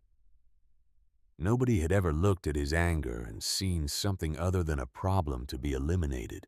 "Class is tomorrow at 5 in the morning," Ray had said. "I need someone to help me move the mats. You interested?" Darnell had said no, had walked out of that school and gone back to the corner where his friends were waiting. Spent the rest of the night doing things he would later regret. But he couldn't sleep that night. Kept thinking about what the old man had said, about being still when everything inside you wanted to swing. At 4:30 the next morning, he was standing outside Ray's school. Ray was already there. Unlocked the door without a word. Put Darnell to work moving mats, and when that was done, started teaching him how to fall. That was the beginning. Darnell trained with Ray for 4 years. 4 years of 5 o'clock mornings. 4 years of learning to control the rage that had ruled his life. 4 years of falling and rising until the lessons sank into his bones. Ray never lectured him, never told him what to do with his life. Just taught him technique after technique, principle after principle, and let Darnell figure out the rest. "I don't care how hard you can hit," Ray would say. "I care what you do when you can't get up." Darnell heard those words 1,000 times. And slowly, year by year, he began to understand what they meant. When he was 19, one of his old friends got shot. Died on a sidewalk 3 blocks from where Darnell had grown up. Could have been him. Should have been him, probably, if he had stayed on the path he had been walking. But he wasn't on that path anymore. Ray had pulled him off it, not by telling him to change, but by showing him that there was another way to be strong. Darnell started working construction at 20, started his own company at 28. By 35, he was employing men who reminded him of his younger self, giving them the same chance Ray had given him. He had meant to stay in touch, meant to call Ray, visit him, let him know that the investment had paid off. But life got busy. Years passed. The calls he kept meaning to make never got made. The visits he kept planning never happened. 20 years went by. And then, on a Thursday evening in his living room in Memphis, Darnell Webb saw Ray Hollister's face on his television screen. He recognized him immediately. the same calm eyes, the same quiet strength. Older now, white-haired and weathered, but unmistakably the man who had changed his life. The news segment explained everything. The eviction, the $3 farm, the lawsuit. The 72-year-old man who had rebuilt a condemned house with his own hands and was now fighting to keep it. Darnell sat very still while the segment played. When it was over, he picked up his phone and started making calls. Ray was on the porch Saturday morning when the first truck appeared. It came down the dirt road slowly, a heavy-duty pickup pulling a trailer loaded with lumber. Behind it came another truck, then another, then a fourth, this one a flatbed stacked with pallets of materials. Ray stood up from the step where he had been sitting, watched the trucks approach the gate, counted them. 4. No 5. No 6. The lead truck stopped at the gate, and a man climbed out of the driver's seat. He was tall, built solid the way men get when they spend their lives doing physical work. He wore boots and jeans and a faded work shirt, and he walked up the dirt drive like he had every right to be there. Ray didn't recognize him at first. 20 years was a long time. The angry teenager he remembered had become a man with gray in his beard and lines around his eyes. But then the man stopped at the bottom of the porch steps, stood straight, and bowed. Not a casual nod, a real bow, deep and formal, the kind Ray had taught him 30 years ago. The kind you give to a teacher who changed your life. "Sensei," the man said. "Where do I start?"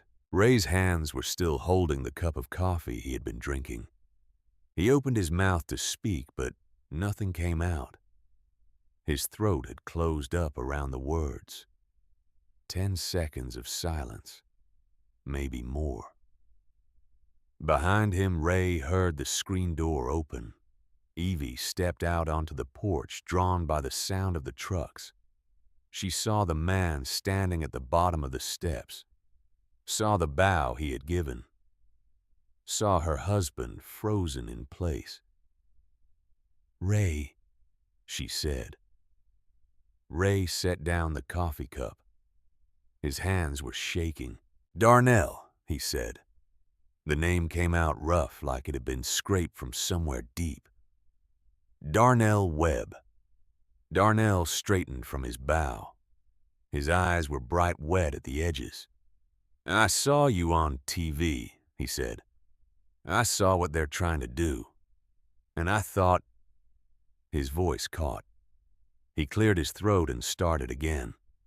"I thought maybe it was time I paid you back for what you did for me." Ray looked past him at the trucks, at the men climbing out of them now, a dozen workers in boots and hard hats gathering behind their boss and waiting for instructions. "I don't understand," Ray said. "I run a construction company now. 40 employees. We build houses, commercial buildings, whatever people need." Darnell gestured at the trucks behind him. "I brought 12 of my best guys and enough material to do whatever needs doing. Lumber, drywall, roofing, electrical, plumbing. Whatever this place needs, we've got it." Ray couldn't speak. He stood on the porch he had built himself, looking at this man he hadn't seen in 20 years, and he couldn't find any words. Evie could. "You drove all the way from Memphis?" she asked. "Yes, ma'am." "For us?" Darnell looked at her, then back at Ray. 30 years ago, I walked into a judo school looking for trouble. I was 17 and angry and on my way to prison or the cemetery. And this man," he pointed at Ray, "this man saw something in me that nobody else saw. He taught me for 4 years, never asked for anything, never judged me, just showed me how to get back up when life knocked me down. He paused, swallowed hard. I've been meaning to come back and thank him for 30 years. Kept saying I'd do it next month, next year. And then I saw him on TV and I realized I'd almost run out of time. Evie's hand found Ray's arm, squeezed. So no, Darnell said. This isn't charity. This is a debt I owe. And I'm here to pay it. The work started within the hour. Darnell's crew spread across the property like they had been doing this all their lives. Because they had. These were professionals, men who built houses for a living, who knew exactly how to assess a structure and develop a plan and execute it efficiently. They started with the roof. 6 men up there at once, stripping the old shingles, replacing the rotted plywood, laying down new underlayment and new shingles in a fraction of the time it would have taken Ray working alone. What he had spent weeks doing, they finished before lunch. Another crew tackled the electrical system. A licensed electrician Darnell had brought from Memphis went through the whole house with a meter and a flashlight, identifying every dangerous connection, every code violation, every fire hazard waiting to happen. This isn't bad work, the electrician told Ray, looking at the wiring Ray had done himself. For someone who learned from a book, you did okay. But let me make it right. Let me make it safe. Ray nodded, watched the man work, felt something he hadn't felt in months. Relief. By Sunday evening, the house was transformed. The roof was completely new. Every window had been properly sealed and flashed. The electrical system had been rewired to code with new outlets and switches and a modern breaker panel. The plumbing had been gone through pipe by pipe, every leak fixed, every connection tightened. The foundation on the east side, the one that had been shifting, had been stabilized with new concrete footings. The floors had been reinforced where they sagged. The walls had been patched and painted. Work that would have taken Ray the rest of the year. Maybe the rest of his life had been completed in 48 hours. But Darnell wasn't done. Sunday night, sitting on the porch with Ray while the crew ate dinner in the yard, he made a phone call. And then another. And then a third. I taught a lot of people over 30 years, Ray said, watching him. But I don't have phone numbers for any of them. Darnell smiled. You might not, but some of us stayed in touch with each other. And when I told them what was happening here, they wanted to help. Help how? You'll see. The next week brought more visitors.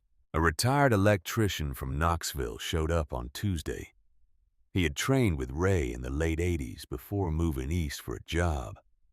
He spent 2 days rewiring the barn, turning it from a hazard into a functional building.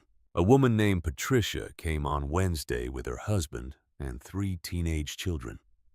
She had studied Aikido with Ray in the 90s, back when she was a single mother working 2 jobs. Too broke to pay for classes, but desperate for something that would make her feel less afraid. Ray had never charged her a dime. Now she was married, successful. Her kids growing up strong. She brought her whole family to help clear the fields, and they worked from sunrise to sunset without complaint. Thursday brought a group of veterans, 5 men who had trained with Ray at different times over the years, all of them finding their way to his school after coming home from wars that had left them with things they couldn't talk about. Ray had given them a place to work through the anger and the grief, a discipline that helped them make sense of what they had seen. They built a fence around the entire property. 3 days of digging post holes and stretching wire and hammering rails, transforming the boundary of raised land from an idea on a map into a physical reality. Nobody asked for payment. Nobody wanted credit. They just showed up, did the work, and left. Some of them stayed for dinner. Some of them hugged Ray before they drove away. All of them said the same thing in different words. "You helped me when I needed it. This is the least I can do." The structural inspection happened on a Thursday morning. Darnell had written the check himself. $4,000. He wouldn't take no for an answer. "Consider it an investment," he said when Ray tried to refuse. "I'm betting on this place. I'm betting on you." The inspector was a woman named Margaret Chen, who had been doing this work for 30 years. She walked through every room of the house with a clipboard and a flashlight, checking the foundation, testing the floors, examining the roof from the inside and the outside. She looked at the electrical panel and nodded, checked the plumbing and made notes, stood in the middle of the kitchen, the same kitchen where there had once been a hole in the ceiling big enough to see the sky through, and wrote something on her form. When she was done, she found Ray waiting on the porch. "Well," he asked. "I've been doing inspections for a long time," she said. "I've seen a lot of houses. Good ones, bad ones, everything in between." Ray waited. "This house was condemned 3 years ago. I looked up the file. The original inspection called it structurally unsound and unfit for human habitation. That was the professional assessment. And now," Margaret looked at the house, at the new roof, the new windows, the porch that stood solid and straight. "Now it passes," she said. "Every category. Foundation, framing, roof, electrical, plumbing, fire safety. Every single one."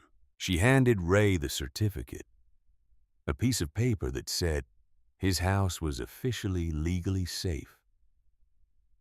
"I don't know how you did this," Margaret said. "Most people would have walked away from a place like this, declared it a loss and moved on. But you didn't." "No," Ray said. "We didn't." Margaret smiled, extended her hand.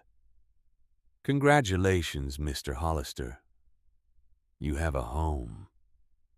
The court date came 3 weeks later. Victoria Crane's lawsuit had been moving through the system, slowed somewhat by the publicity, but not stopped by it. She had attorneys. She had documentation. And according to everyone Ray talked to, she had enough legal standing to make the case complicated. Ray and Evie drove to the courthouse in Nashville on a Tuesday morning. They wore the nicest clothes they still owned, which wasn't saying much.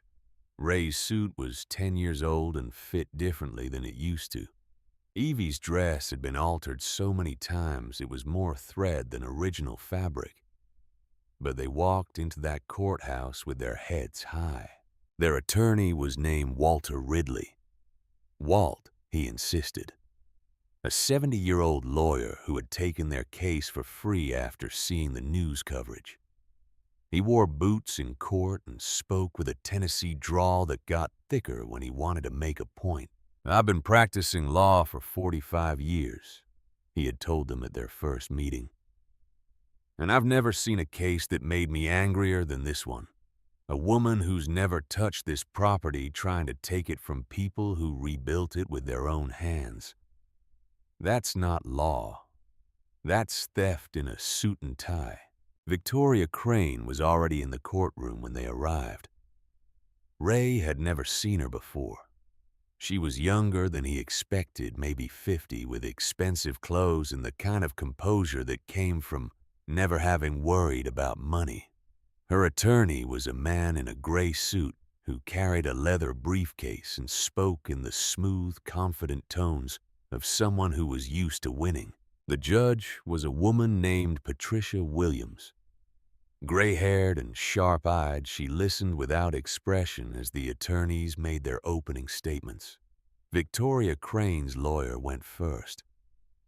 He spoke for 20 minutes about property law, about lien procedures, about notification requirements and filing deadlines. He cited cases and statutes and regulations. He was thorough and professional and completely devoid of any mention of the actual property or the people involved. He never talked about the house, never mentioned the garden, never acknowledged that two human beings in their 70s had spent months rebuilding a condemned structure with their own hands. To him, this was just a transaction, a matter of paperwork and procedure. Then it was Walt's turn. He stood up slowly the way old men do, walked to the bench without hurrying, looked at the judge for a moment before speaking. "Your Honor, I'm going to keep this simple." He placed a folder on the bench in front of her. "In that folder, you'll find documentation of every dollar my client spent improving this property, every receipt from every hardware store, every photograph of every repair, before and after." The judge opened the folder, started looking through it. "You'll also find a log of labor hours, 312 hours of physical work documented day by day, performed by two people over the age of 70. That's the man sitting right there, and his wife of 49 years. Walt pointed at Ray and Evie. "Ray Hollister fell off the roof during his second week on this property, gashed his arm open. He closed the wound with butterfly bandages and went back to work the same afternoon. That's the kind of person we're talking about here." The judge was still looking through the folder. "The opposing counsel has spoken at length about procedures and notifications and filing deadlines. I'm sure all of that is very interesting to someone, but here's what I know." Walt turned and looked at Victoria Crane. "My clients bought this property legally at a tax auction conducted by Dixon County. They paid $3 for 47 acres of land that nobody wanted. They moved in with nothing but a truck and $1,100 to their name. And they rebuilt a house that had been condemned for 3 years, board by board, nail by nail, with their own hands." He turned back to the judge. "Ms. Crane claims she had a prior lien on this property, but that lien expired 2 full years before the auction took place. It's in the county records. You can check." The judge made a note. "Ms. Crane claims the auction was conducted improperly, but every procedure was followed exactly as required by Tennessee law. The notices were published. The deadlines were met. Everything was done by the book." Another note. "What Ms. Crane really wants, Your Honor, is to take this property from people who've poured their hearts and souls into it and hand it over to someone who's never laid eyes on it. Someone who sees 47 acres and a house is nothing more than a number on a spreadsheet." Walt paused, looked at the judge steadily. "I'm asking you to consider something. Not just the law, though the law is on our side. I'm asking you to consider what kind of precedent it sets when we allow people with money and lawyers to take things from people who've done the work." He sat down. The courtroom was quiet.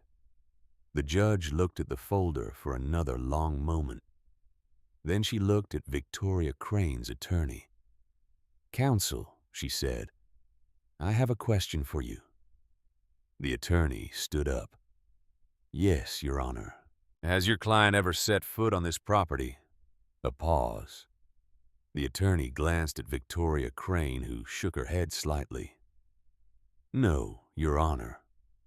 "Never walked the land never seen the house, never had any physical interaction with the property she's claiming should belong to her. No, Your Honor. But the legal claim. I understand the legal claim, counsel. I've read your briefs. I've reviewed the filings.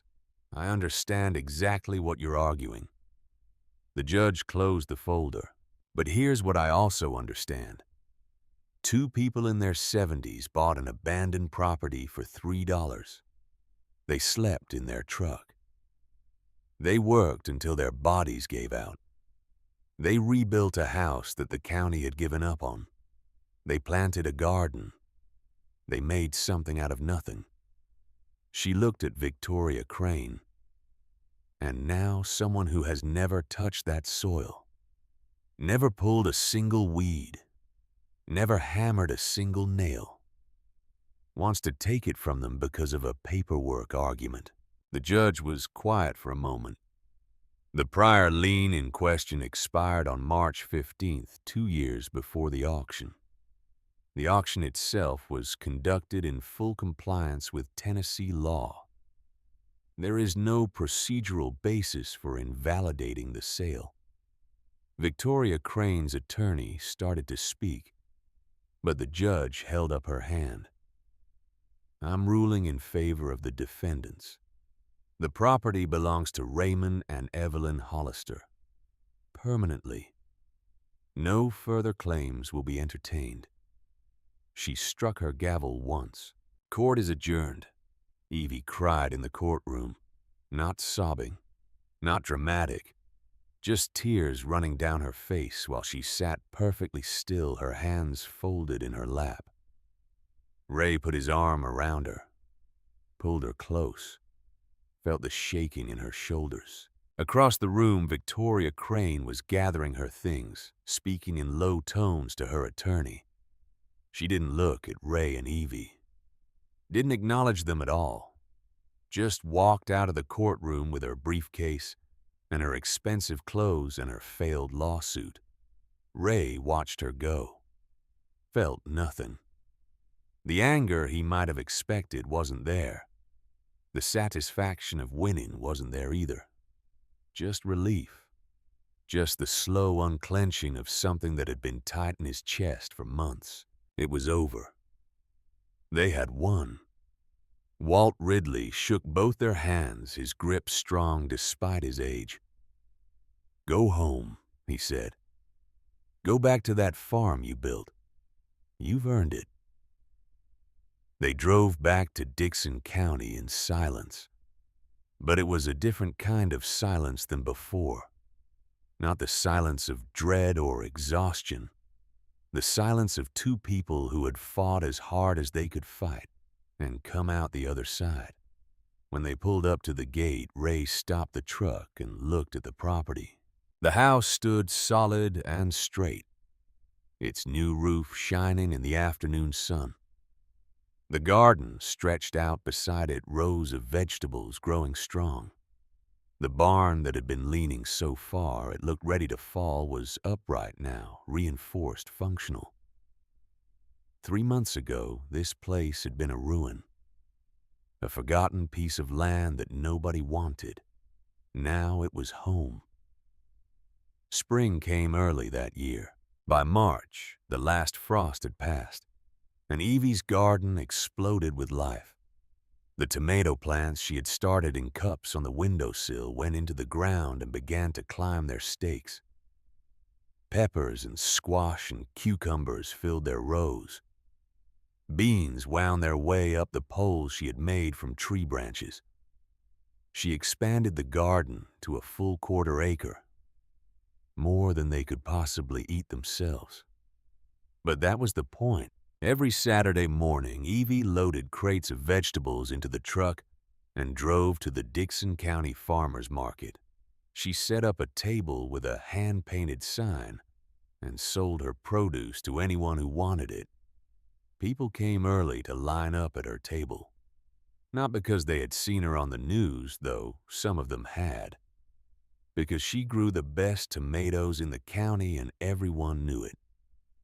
What's your secret, Theun? They would ask. Evie would just smile. I pay attention. That's all. I watch what the plants need and I give it to them. It was the same philosophy that had carried her through 49 years of marriage, through the eviction and the motel and the ruin they had rebuilt into a home. Pay attention. Do the work. Keep going. The money from the market wasn't much, but it was something. It was theirs. Ray cleared out the barn in April. He worked slowly, methodically, the way he did everything, moving the old equipment and debris that had accumulated over decades of neglect, sweeping the floor until it was clean, leveling the surface with sand and gravel where it had become uneven. Then he laid down training mats. Good mats purchased with money Darnell had insisted on giving him. For the school, Darnell had said. For the next generation. Ray hung 2 heavy bags from the rafters, put up a hand-painted sign by the road, free classes, Saturdays at 10 a.m. The first Saturday, 3 kids showed up. 2 boys and a girl, all of them under 12, brought by parents who had heard about the old man on the news and wondered if the stories were true. Ray taught them the same way he had always taught, patient and precise. No ego, no shortcuts, just the work, just the technique, one repetition at a time. I don't care how hard you can hit. He told them the same words he had said to hundreds of students over 30 years. I care what you do when you can't get up. By the end of the month, there were 15 students. By summer, the Saturday morning classes had grown so large that Ray had to split them into 2 sessions. Parents started joining, then neighbors. Then people who drove from towns 30 miles away because they had heard about the teacher who never charged a fee and never turned anyone away. The barn smelled like sweat and chalk and effort. The same smells Ray remembered from the school in Clarksville. The only smells that had ever mattered to him. He was teaching again. That was all he had ever wanted. The Sunday dinners started by accident. It began with a woman from down the road who brought a pie to thank Evie for some tomatoes. She stayed to chat, and then another family showed up and someone suggested they eat together. That first Sunday, there were 6 people sitting on the porch eating pie and talking about nothing in particular. The next Sunday, there were 12. Someone brought a folding table. Someone else brought chairs. Someone started bringing actual dishes, casseroles and salads and things that required more effort than just showing up. By midsummer, it had become an institution. Every Sunday afternoon, people from all over the county would drive to the Hollister farm and sit together in the meadow behind the house, eating, talking, watching their kids run in the grass. A long wooden table appeared one Sunday, donated by a furniture maker in Nashville who had seen Ray's story and wanted to contribute something. Someone else built benches to go with it. Someone else strung lights in the trees so they could stay after dark. It was the simplest thing in the world. People sitting together, sharing food, talking about their lives. But after everything Ray and Evie had been through, it felt like a miracle. Darnell came back in July. He brought his children this time. 2 of them, a boy of 12 and a girl of 10. They climbed out of his truck with the uncertain energy of kids who didn't quite know what to expect. Ray was in the barn when they arrived, showing a group of students how to execute a basic hip throw. He looked up when Darnell appeared in the doorway. "Sensei," Darnell said. I brought some new students, if you'll have them. Ray looked at the two children, at Darnell standing behind them, his hands on their shoulders. Do they want to learn? Ray asked. The boy nodded solemnly. The girl looked at her father, then back at Ray and nodded too. Then let's begin. He spent an hour teaching them how to fall. The same lesson he had taught Darnell 30 years ago. The same lesson he had taught hundreds of students over 3 decades. How to take a fall without getting hurt. How to turn an impact into a roll. How to get back up. Darnell stood in the doorway the whole time watching. He didn't interrupt. Didn't offer suggestions. Just watched his children learning from the same man who had taught him to stand up when the whole world wanted to knock him down. When the lesson was over, Ray walked over to where Darnell was standing. They're good kids, Ray said. They are.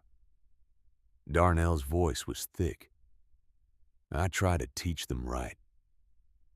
Try to give them what you gave me. What was that? Darnell looked at his children now practicing their falls on the mat, giggling when they rolled into each other. Hope, he said. You gave me hope. Made me believe I could be something other than what everyone expected me to be. Ray watched the children too. The boy was getting better already, his movements more fluid. The girl was fearless, throwing herself into each fall without hesitation. That wasn't me, Ray said. That was you. I just showed you the door.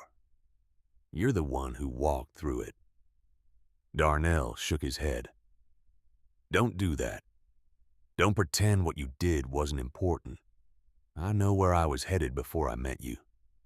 I know exactly where I would have ended up. He turned to face Ray directly. I owe you my life, Sensei. Everything I have, everything I've built, it all started in that school in Clarksville. It all started with you telling me to show up at 5 in the morning to move some mats. Ray didn't know what to say, so he just nodded.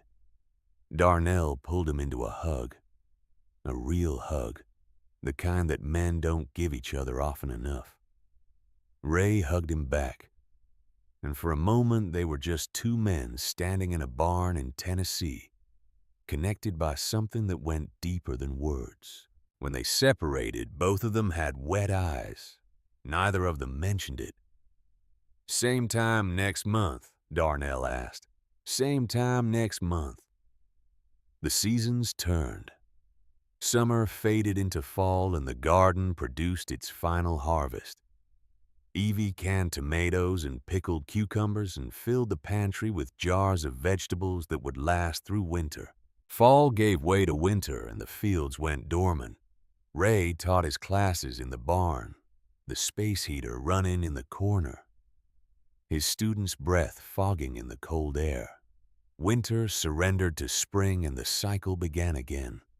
Seeds in the soil, students on the mats, the endless rhythm of growth and learning. A Nashville nonprofit made a documentary about Ray and Evie, a short film about starting over in rural America, about the people who refuse to give up when everything tells them they should.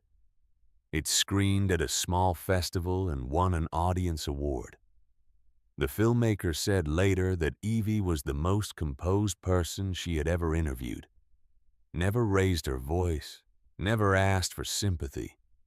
Just told the truth and let the truth speak for itself.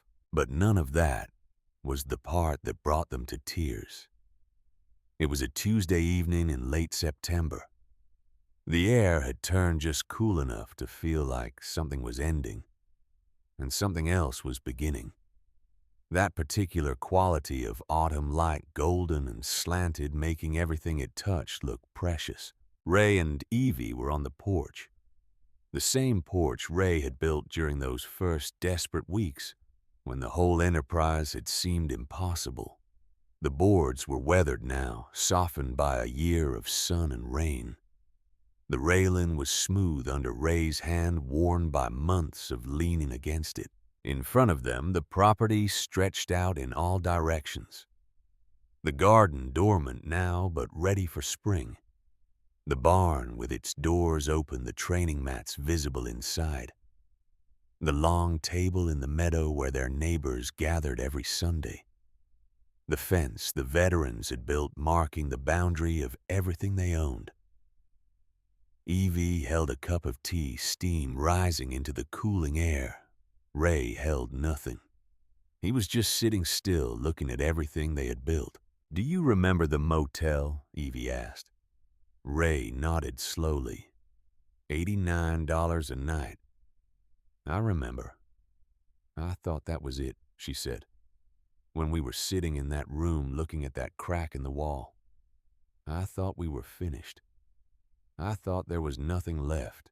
Ray was quiet for a moment, thinking about those days. The desperation, the fear. The moment when he had found the listing for a condemned property on a county website and thought maybe, just maybe, there was one more chance.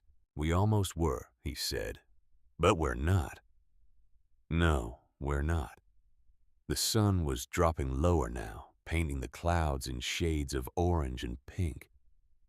The tomato stakes in the garden cast long shadows across the soil.